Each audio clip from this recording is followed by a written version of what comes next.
Good morning विद्यार्थियों। आप सभी सुब्रह्मण्यम भारती पाठ घर पर पढ़ चुके होंगे।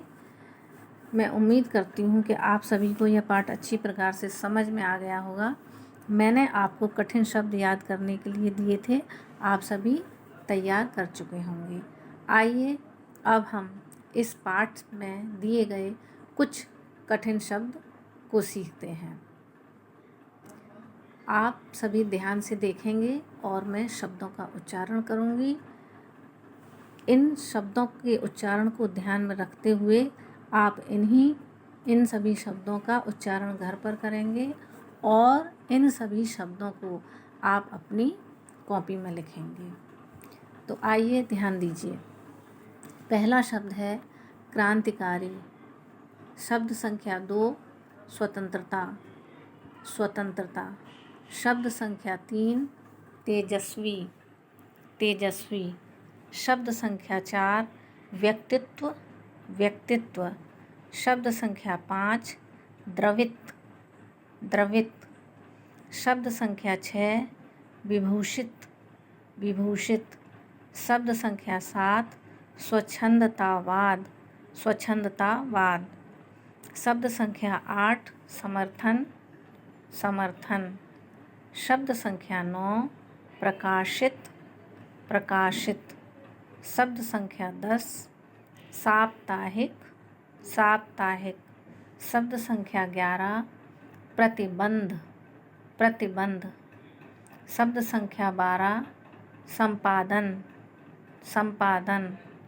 शब्द संख्या 13 संगठित। संगठित। शब्द संख्या 14 राष्ट्रगीत। राष्ट्रगीत। शब्द संख्या 15 देशभक्ति। देशभक्ति। शब्द संख्या 16 प्रभावित। प्रभावित। शब्द संख्या 17 सौंदर्य। सौंदर्य।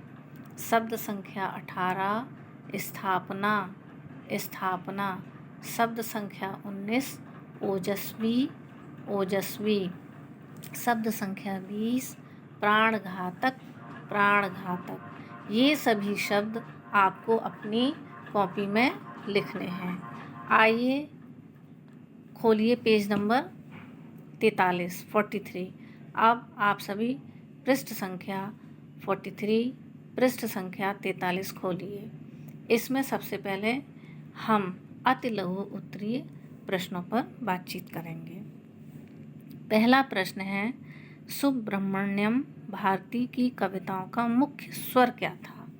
तो जैसा कि आपने पढ़ा है कि यह क्रांतिकारी साहित्यकार थे।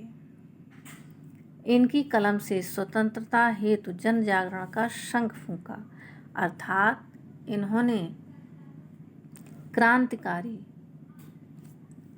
कविता क्रांतिकारी स्वर से ओतप्रोत कविताएं लिखीं, अर्थात इनकी कविताएं स्वतंत्रता स्वातंत्र्य प्रेम से ओतप्रोत थीं। तो इस प्रकार से हम कह सकते हैं कि सुब्रह्मण्यम भारती की कविताओं का मुख्य स्वर क्रांतिकारी स्वर था। सुब्रह्मण्यम भारती की कविताओं का मुख्य स्वर क्रांतिकारी स्वर था। हिंदी के प्रति भारती के क्या विचार थे। हिंदी भाषा के प्रति भारती अर्थात सुब्रह्मण्यम भारती के विचार अत्यंत श्रेष्ठ थे। हिंदी भाषा के प्रति उनके हृदय में बहुत ही सम्मान था, अर्थात उनका मानना था कि हिंदी ही एकमात्र ऐसी भाषा है जो भारतीय संस्कृति की उत्कृष्ट श्रेष्ठ धरोहर को संभालने में समर्थ है। यही भाषा देश की एकता को अक्षुण्ण रखने में समर्थ है, अर्थात हिंदी भाषा के द्वारा ही देश की एकता को बनाए रखा जा सकता है। अब आप सभी अगले पृष्ठ पर आइए, पृष्ठ संख्या 44। इसमें हम लघु उत्तरीय प्रश्नों पर विचार करेंगे। पहला प्रश्न है भारती ने अपना उपनाम शैलीदासन क्यों रखा? भारतीय स्वच्छंदतावादी कवि थे। इन्हें अंग्रेजी साहित्य का भी अच्छा ज्ञान था, तो अंग्रेज कवि शैली की स्वच्छंदतावादी कविताओं से ये बहुत प्रभावित थे। इसलिए भारती ने शैली के नाम पर अपना उपनाम शैलिन दासन रखा। इसी नाम से इनकी अंग्रेजी कविताओं का तमिल में अनुवाद भी प्रकाशित हुआ। अर्थात इन्होंने अंग्रेजी, हिंदी और तमिल भाषाओं में कविताएं लिखी। अगले प्रश्न पर आइए। अंग्रेजों ने भारती द्वारा संपादित इंडिया पत्र पर क्यों प्रतिबंध लगा दिया? भारती ने एक दैनिक पत्र इंडिया और साप्ताहिक पत्र बाल भारती का संपादन किया, जिसके माध्यम से इन्होंने अंग्रेज शासन के विरुद्ध बातें लिखी। इसका परिणाम यह हुआ कि दैनिक पत्र इंडिया पर प्रतिबंध लगा दिया गया। भारतीय लोगों को अंग्रेजों के बहकावे में न आने की चेतावनी इस दैनिक पत्र के माध्यम से देते थे, जिसके कारण अंग्रेजों ने इस पर रोक लगा दी, इस पर प्रतिबंध लगा दिया। अगला प्रश्न, भारती की अल्पायु में मृत्यु का क्या कारण रहा, समझाइए। देखिए, भारती सच्चे अर्थों में मानव थे। वे स्वभाव से दयालु थे, दानी थे और किसी को भी दुखी देखकर उनका मन दया से भर उठता था।